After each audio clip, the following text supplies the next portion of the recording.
I'm Rob Shearer, and this is the Mighty Good Podcast, short conversations with changemakers who are making our world a better place.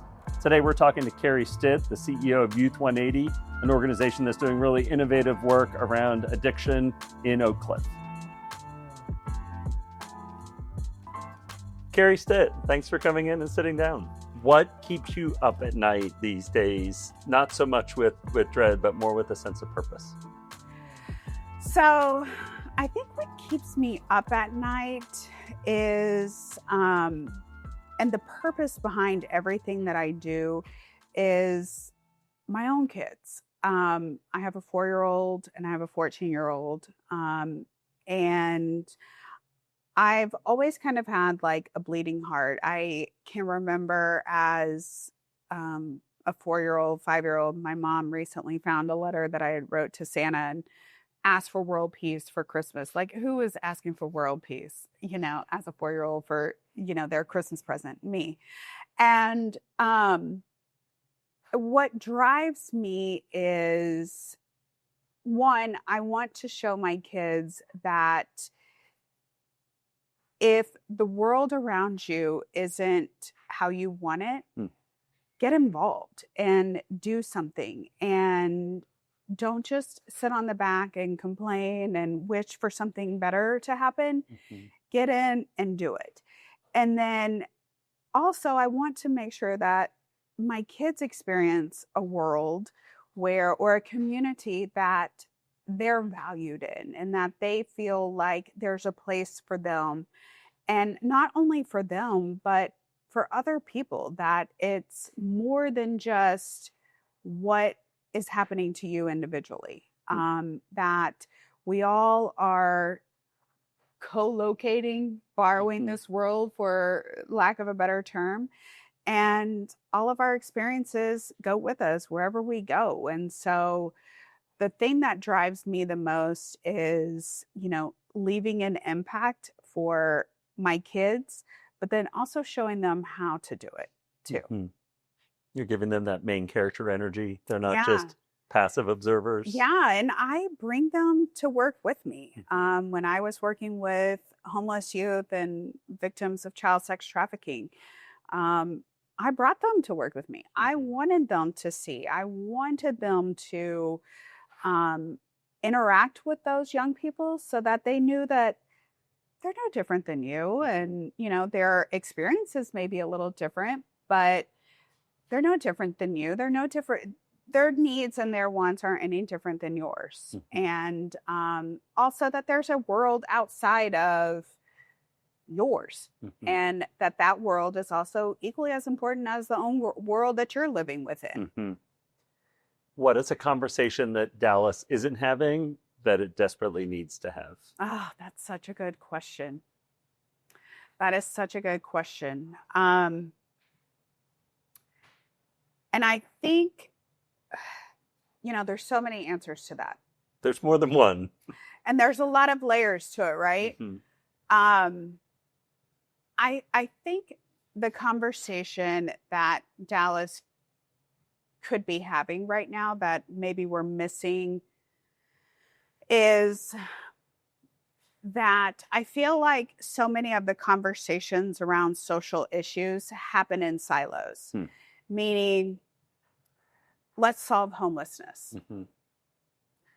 We don't just solve homelessness because there's so much intersectionality between homelessness and other things. Just like we don't just solve adolescent substance use disorders, because there's so many things that play into those social issues.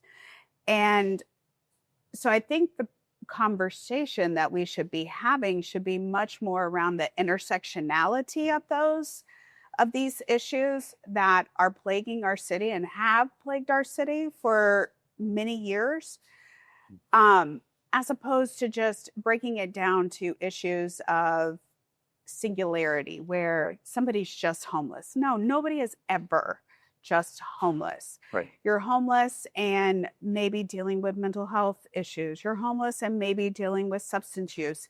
You're homeless and maybe, escaping a domestic violence situation, or you're food insecure. There's Yep. so many things that, and we do these issues a disservice by breaking them off into silos, as opposed to having a collective discussion about them and figuring out how to solve them together, not just in silos. Absolutely. What is the biggest misconception that people have about addiction?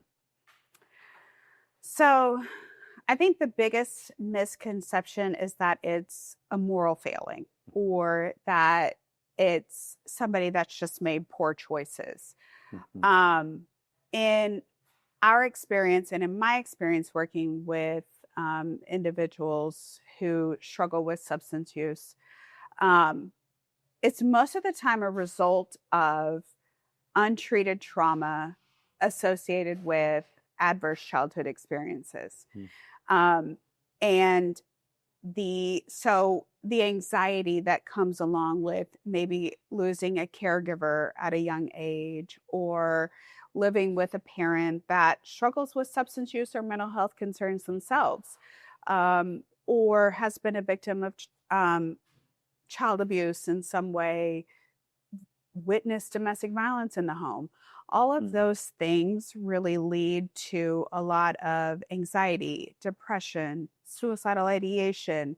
And in talking with the young people that we work with, a lot of them cite the experiences that they have had as the reason why they are utilizing substances. We have had one kid who was 15, and his dad was in prison. His mom was a single, parent, and he, they experienced housing insecurity. They experienced food insecurity. He, had to also be the caregiver for his two younger brothers. And he would talk about how not knowing, where their next meal may come from, or, when mom may be able to take them to the doctor because, she's working an hourly job, really played into his anxiety, and not just the instability of, his home life. And so it was cheaper and easier for him to get pills off the street than it was for mom to take him to the doctor. And so what happened was, a pill that he had gotten off the street was actually laced with fentanyl, and he didn't realize it. He had a non-fatal overdose, but he was just searching for something just to make him feel better. And so I don't consider that a moral failing. Right. I consider that a cry for help. And it's not a child's fault if, their life circumstances, put them in a situation where they're trying to make the best decision with the options that they're presented. And sometimes those aren't always the best. But we're also asking a 14, 15-year-old to make adult decisions without having adult experiences to help guide what those decisions could be. I also think that one of the other biggest misconceptions is that if you use substance use, or if you choose to use substances, that you're automatically an addict. And that's not the case. Physical dependence is different than addiction. And less than 5% of the population has what addiction specialists would call addiction. Most people have physical dependence.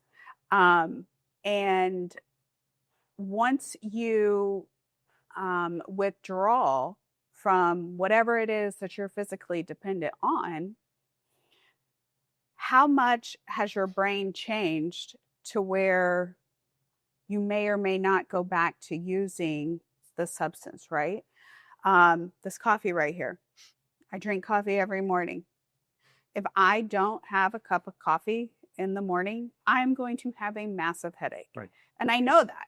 And so I typically, because I want to avoid the headache or the withdrawal, I will have a cup of coffee, not because I necessarily need it, because I'm trying to avoid the headache. Right. That is what a lot of our young people are dealing with. It's not that they're addicts. It's just they have a physical dependence on something. Mm-hmm. We all have physical dependence on something. Mm-hmm. Our cell phones, our teenagers are glued to their cell phones. If we take it away from them, they have physiological responses to their phones being taken away. That is physical dependence. Does that make them an addict? I bet a lot of people would not label their child an addict, right, because they have a phone dependence. Mm-hmm. It's the same thing. Right. It's the same thing. That's really interesting. I know that you guys are also doing some medically assisted treatment. Can you talk a little bit about that? Maybe explain what it is, and then why isn't it more popular? Like, why isn't everybody talking about this as this really amazing breakthrough solution? Yeah. So medication-assisted treatment is used for treatment of opioid use disorders. And so what particularly for adolescents, there's one drug that has been FDA approved to be used for adolescents, and that's buprenorphine, or sometimes known as just Bup. What Bup does is it's a partial agonist. So a opioid is a full agonist, meaning that it will bind completely to the receptors in your brain. A partial agonist partially binds. It doesn't give you the full effect of the opioid, but what it does is that it binds so tightly that your ability, if you were going to go back and use heroin or fentanyl, your ability to feel the effects of that drug have now completely diminished. Wow. And what it also does is it dramatically reduces your ability to overdose on said drug. Mm-hmm. The innovative thing about Bup also is that it completely eliminates your cravings, desires, dreams to use. So now we have a reduction in your cravings to use, and you are not getting the same effect if you're going to use heroin.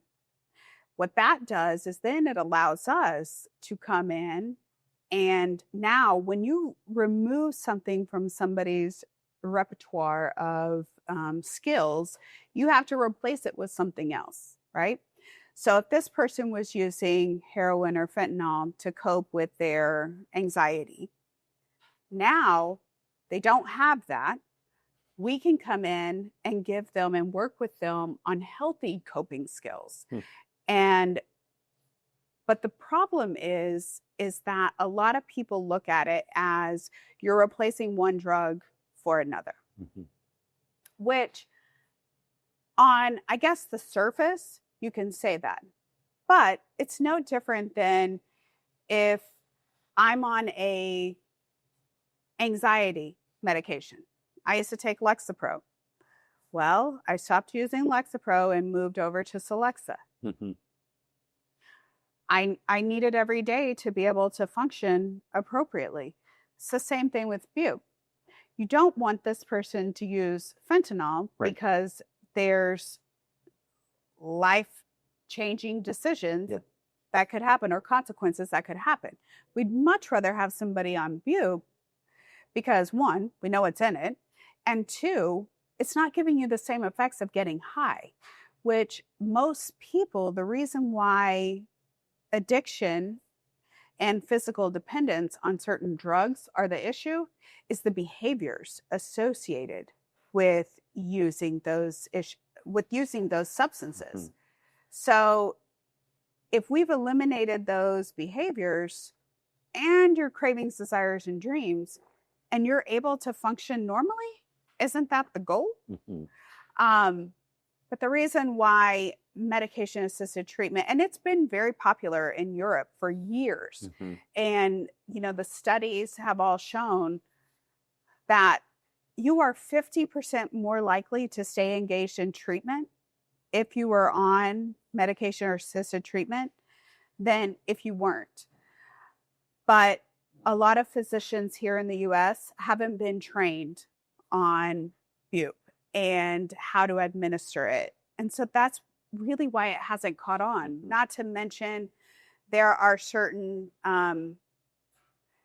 insurance things that get in the way, like prior authorizations. Well, in order to give a bupe induction, you can't wait 2 or 3 days to be able to give a bupe induction, because once that person starts to experience the withdrawal symptoms from opioid, you no longer are going to be able to convince them to come back 2 days later to get a bupe induction. Because it's got to happen immediately. Yes, it's got to happen immediately. So, there's just some bureaucratic things that get in the way of it being more widespread and more readily accessible for particularly adolescents. And do you think those bureaucratic things are connected back to those misconceptions of addiction as a moral failing and the way that we talk about addicts and drug use? Yes, I definitely think so. I think I've had conversations with people that, they'll say, well, if they just wouldn't have chose to use, why can't they just stop? Right. And I get it from, a surface level, but when you dive into it a little bit more and you sit down and you have conversations with people, you start to understand, like, these are good people who just, need a little bit of help. And we all need a little bit of help with something, So yeah, I do think that it goes back, to that. This has been a challenging year, what with the current political climate and all.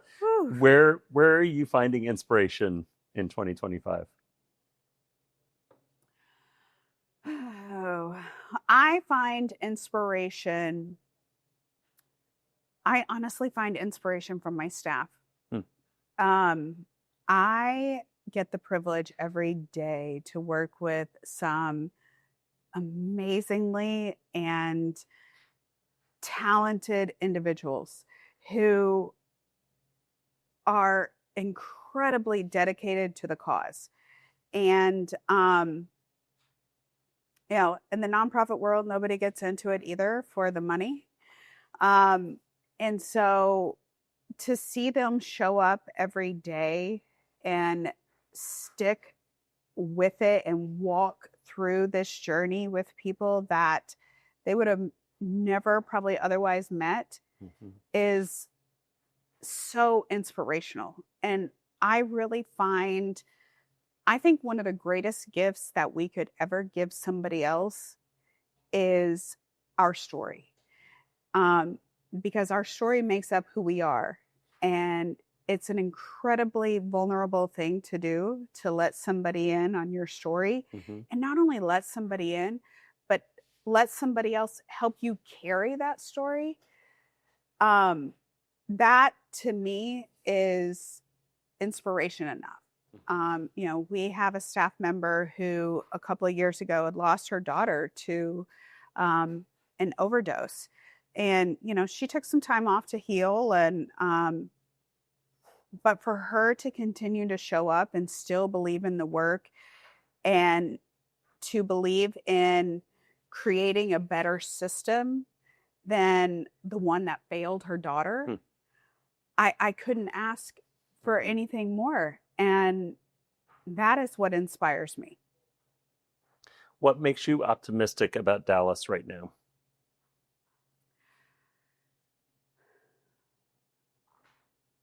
I'm optimistic about Dallas because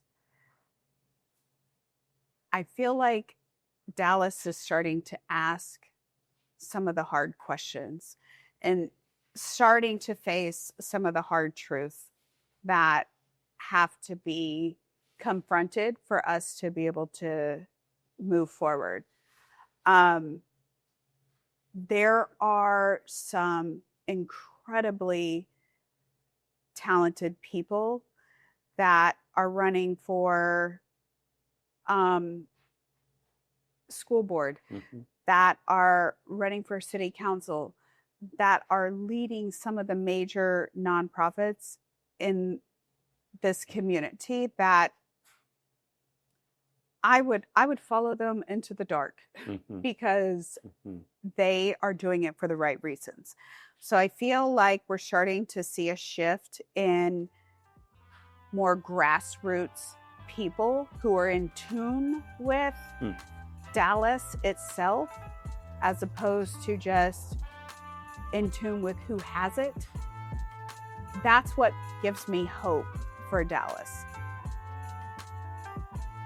Thanks for tuning in to the Mighty Good Podcast. We hope you found some inspiration in the conversations. Please like and subscribe wherever you find your podcast or videos. There'll be more coming soon.